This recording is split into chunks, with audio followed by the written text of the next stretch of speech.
जय माँ काली, जय माँ तारा, जय भैरव बाबा। यदि आप ये वीडियो अभी देख रहे हैं तो महाकाल की तरफ से, महादेव की तरफ से, बाबा शिव की तरफ से आपके लिए क्या कोई संदेश है? क्या कुछ अभी आपको बताना चाहते हैं? क्यों आपने अभी ये वीडियो के सामने देख रहे हो? क्यों आप इस वीडियो से टकराए हो? जब करोड़ों वीडियो हैं, जब लाखों वीडियो, करोड़ों वीडियो यूट्यूब में, इंस्टा में, हर एक सोशल प्लेटफॉर्म में पड़ी हुई हैं, भरी हुई हैं, तो आप ये क्यों सुन रहे हो? इसलिए नहीं कि आपकी टाइम पास नहीं हो रही थी, अब सुन रहे हो। इसलिए नहीं आपको कुछ एंटरटेनमेंट चाहिए था, इसलिए सुन रहे हो। इसलिए भी नहीं आप बहुत परेशान हो, इसलिए सुन रहे हो। मात्र इसलिए सुन रहे हो कि ईश्वर ने आपको चुना है।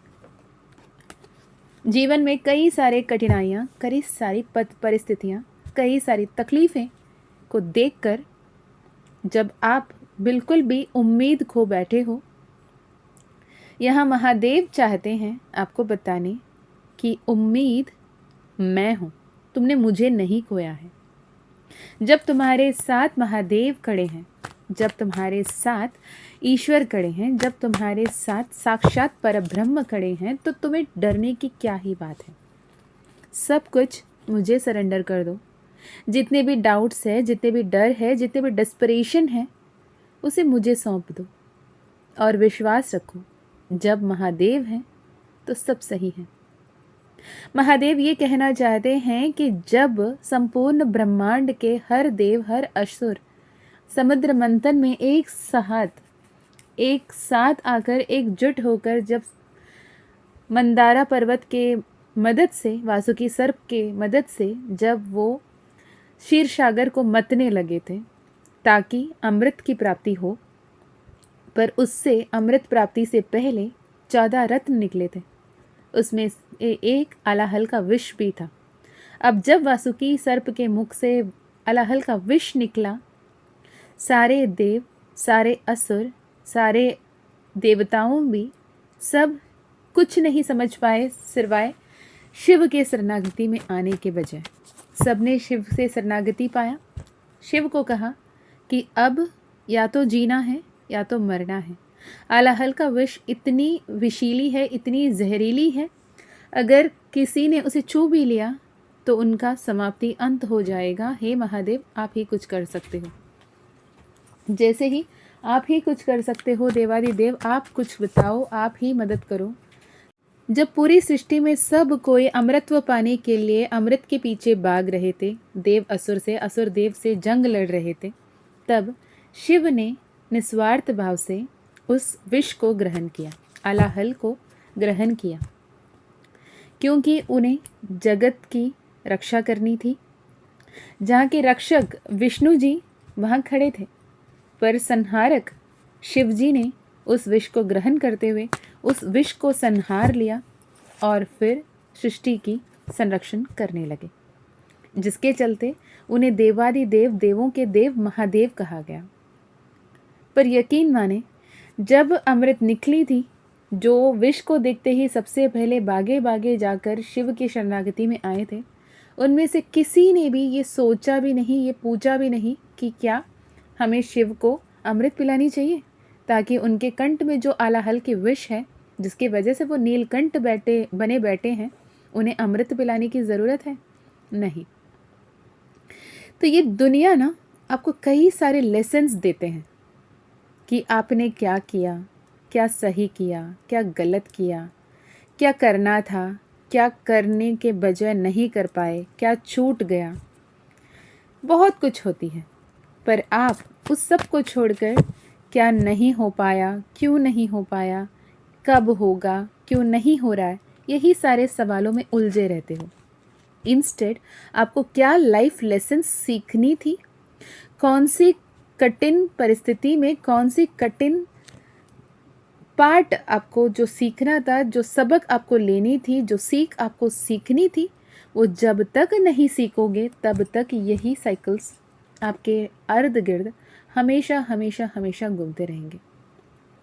आप 10 साल से, 15 साल से, 25 साल से, 30 साल से, 50 साल से भी क्यों ना सफ़र कर रहे हो, जब तक आप अपने लाइफ लेसन्स नहीं सीखते, कुछ नहीं होने वाला। जब तक आप ये नहीं शरणागति पा लेते कि मेरे सामने परब्रह्म खड़े हैं, मेरे अंग संग महादेव खड़े हैं, मेरे अंग संग माँ काली खड़ी हैं, मेरे अंग संग मेरे इष्ट देव कुलदेव खड़े हैं, जब मेरे तरफ से पूरी की पूरी समर्पित भाव से मैं अपने जितने भी अनफ्रूटफुल सिचुएशन है, जितने भी डाउट है, जितने भी फियर है, जितने भी पेनफुल सिचुएशन है, सब कुछ उनके कदमों में रख के उनको कह दूं कि आप अब संभालो। और मुझे नहीं पता अब क्या करने वाले हो, कैसे करने वाले हो, बस मुझे इतना पता है महादेव कि आप जो करोगे बेहतर करोगे। जब आप ये बोलकर सरेंडर करते हो, यकीन मानिए आपके जीवन बेहतरीन तरीके से बदलती है, 360 डिग्री टर्न होती ही होती है।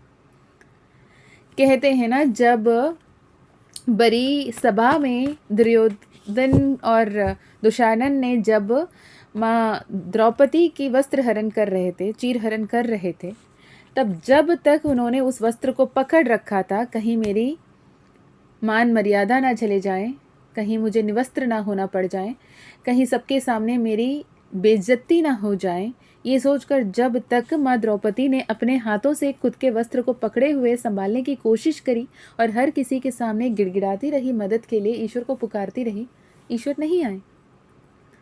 पर जैसे ही उन्होंने सोचा अब बचने की कुछ है नहीं, अब आइदर डू और डाई, इतने गिर चुके हो कि और गिरने के लिए जगह नहीं है। जो ऊपर है वो गिरने से डर सकता है, जो ऑलरेडी गिरा हुआ है वो क्या डरे। तो खोने के लिए तो कुछ है नहीं ना, जान के सिवा। और जान जो है आपके पास वो आपने नहीं लाया था, वो ईश्वर ने दिया था, और जब लेना है वो भी वही लेंगे। तो खुद को मार लेना, खुदकुशी कर लेना, छोड़ छाड़ के भाग जाना, तो कोई डिसीजन हो ही नहीं सकता।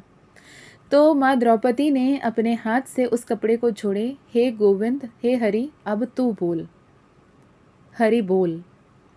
तब हरि वहाँ पे साक्षात प्रकट हुए, वो वस्त्र छीनते रहे और वो वस्त्र देते रहे, उनकी मान मर्यादा को रक्षक करते हुए, बचाते हुए। आपके लिए भी महादेव यही कह रहे हैं कि जब तक ये हार्ट ब्रोकन सिचुएशन में रहोगे, जब तक परेशानी में रहोगे, जब तक दुख दर्द तकलीफ पीड़ा जो हुआ उसी के बारे में सोचते रहोगे, वही रहोगे। कि जो कुछ भी आपके जीवन में है वो वही है जो आपने सोचा है। जिसको सोच के डर रहे थे, जिसको सोच के परेशान हो रहे थे, जिसको सोच के टूट रहे थे, बिकर रहे थे, जिसको सोच के अपने नींदें गंवा रहे थे, एग्जैक्टली वही सिचुएशन में हो। अगर आप जिस भी परिस्थिति में हो वो परिस्थिति से आप कंफर्टेबल नहीं हो, तो एक बार बताएं कि नहीं मीशा मैम, हमने तो पॉजिटिव सोचा था, हमने कम्प्लीटली सरेंडर किया था महादेव के सामने, माँ काली के सामने हमने पूरी तरीके से सरेंडर कर दिया और उनके सामने छोड़ दिया। अब बचाना है बचा ले, मारना है मार दे, जो करना है तेरी मर्जी, तुम जो दिशा दिखाओगे उस दिशा में चलने के लिए तैयार हूँ। अगर ये बोला और खुद को बेहतरीन जीवन जीते हुए, बेहतरीन दिशा में चलते हुए इमेजिन किया, और आज अगर आप तकलीफ में हो तो बताना, या फिर ये बेहतरीन दिशा में चलने की कोशिश की और फिर भी पुराने बातें याद आते रहे, उसमें परेशान होते रहे, ईश्वर के सामने सरेंडर करने की कोशिश की, फिर ये सोचा कि अगर ईश्वर नहीं सुने इस बार भी तो क्या होगा, अपने लाइफ में बेहतरीन विजुलाइज करने की कोशिश की, फिर से पास्ट को सोचा और मैंने ये तकलीफ सहा, वो तकलीफ सहा, ये हुआ वो हुआ, इसके चलते मैं कैसे ही खुशहाल जीवन जी सकता हूँ।